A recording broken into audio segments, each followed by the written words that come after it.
Hi, and thank you for joining me on another episode of the Tech Exec Podcast, where I'll help you create teams worth leading, because life's too short to lead mediocre teams. As always, I'm your host, Aviv Ben-Yosef, advisor and consultant to tech execs worldwide, and our subject today is Stop Digging. Before we get to that, three quick things. One, I'm sorry if you hear Italian construction workers yelling in the background. I can't control that. And if I want to record during daytime, I've got to try to record in between. So I'm sorry about that. That's just the situation. Number two, related to being in Italy, please, if you haven't yet, check out the link in the show notes and answer the single question survey or poll or whatever you want to call it that I put there to help me decide which of the in person offerings in Rome specifically should I be doing in the next few months. It's really helpful for me to gauge interest. So please take a second, answer it. It's going to take you really 30 seconds. So I'll really appreciate that.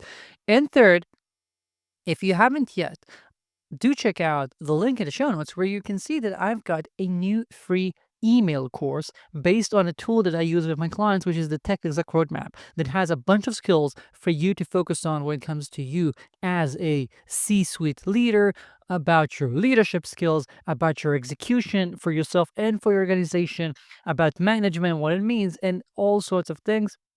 It's rated in three different stages from starting out to getting even bigger. I have seen it really help my clients spot areas they weren't aware of or decide how to focus their time. And it's free. It's an email course. You're going to get a different skill described shortly in a couple of sentences every day to your inbox. Just check the link in the show notes and you can enjoy it. And now let's talk about stop digging. This is something that I think is crucial for any organization because a lot of the times we find ourselves in a situation where we think that, yeah, I know I need to do this or I need to do that, but I've got to wait because I'm going to have a new director in charge of that. We're going to be refactoring that system. We're waiting to see what the business decides to do about X. I'm going to be hiring a new engineer and maybe they'll do that, whatever. But the problem is when we know that there's an issue and we hope that within X months someone else will be there or will do something and we keep postponing handling it, we just might be actively making the situation even worse. Okay. And therefore, stop digging. If you can find a way to make it so that the problem doesn't get worse in the meantime, okay, maybe you can allow yourself to not do anything in between.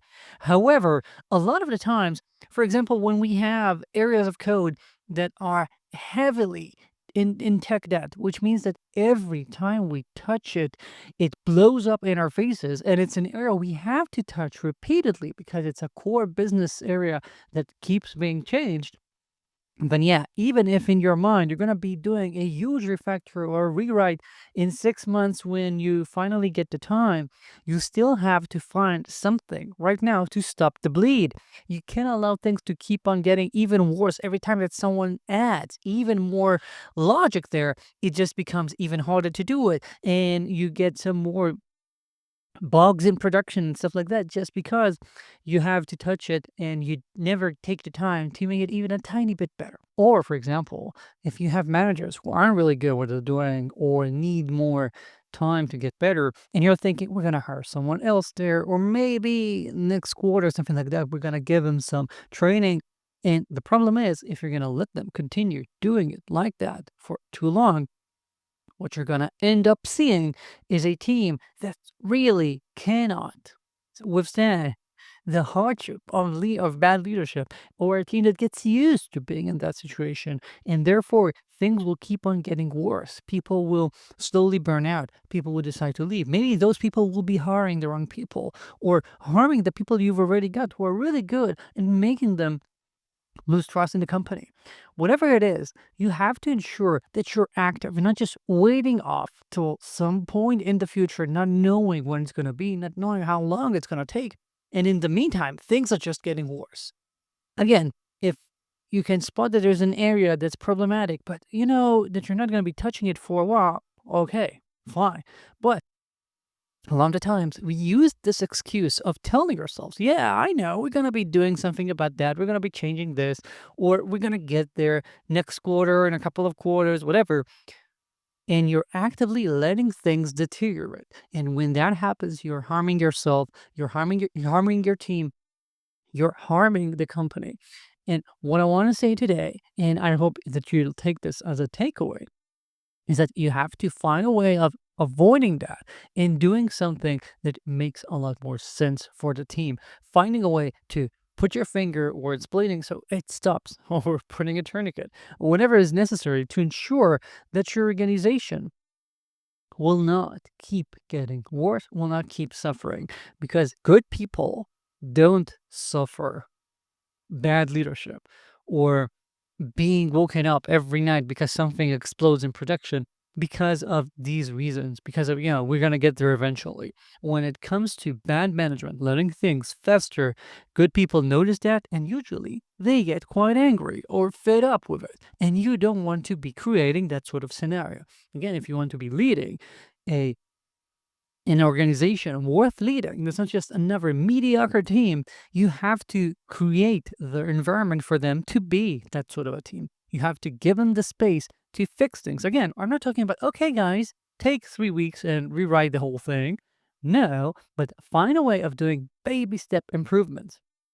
This is an example I recently gave a head of engineering in a startup that has been having a lot of tech debt issues. And the head of engineering told me, we're going to be replacing a bunch of this later in 2026. Okay, fine. But what's going to be happening till then? Are you going to make your people like cry every time they have to touch the code and it happens every week? No. And I said something very simple. Imagine that your people could find 20, 30 minutes every week or so to make a small improvement. You've got a dozen or so engineers working on this area. That means that even with 30 minutes or so, you're getting almost the equivalent of an engineer's day of improvement every week. And given that you're going to be waiting on doing anything more major for like 2 or 3 quarters, you're going to be getting a good chunk of people's time and attention to do something to improve it at the cost of eating up a bit of time here and there. And you'll see big improvements compound with time, right? All that effort can really add up. And that's what I want you to think about. Those types of examples, opportunities for you to do something good and to improve things in a way that will ensure that you're not seeing things deteriorating, seeing things keep getting worse and worse with time, and actually create an environment for the people. Do not just get angry every time they get an assignment, but actively be doing the good stuff. Actively see improvements. Actively doing, the Boy Scout rule, where we're helping things improve a bit by bit when we're working. That's what you want to create, an area where people are always proud of what they're doing, always seeing that they have the opportunity of improving things, of making things better, of putting their craftsmanship into practice. Do we only focus on that? Hell no. And I've got a ton of episodes about not letting tech for tech's sake win, but that doesn't give you an excuse to allow bad tech to fester and make people's lives worse every day. That doesn't give you an excuse to not help your people grow and get the proper management attention that they need, that they ought to be getting regularly, so that they can do what their role requires them to do. That's it for this week. Again, thank you for your appreciation regarding the noise that I'm sure we're going to be hearing in the background. I'm going to try to do some audio magic, but I'm not that good at that. And 2 things, again, reminding you, fill out the single question survey because it would really help me. And check out the free email course about the Tech Exec Roadmap. And I'll see you here next week. Ciao.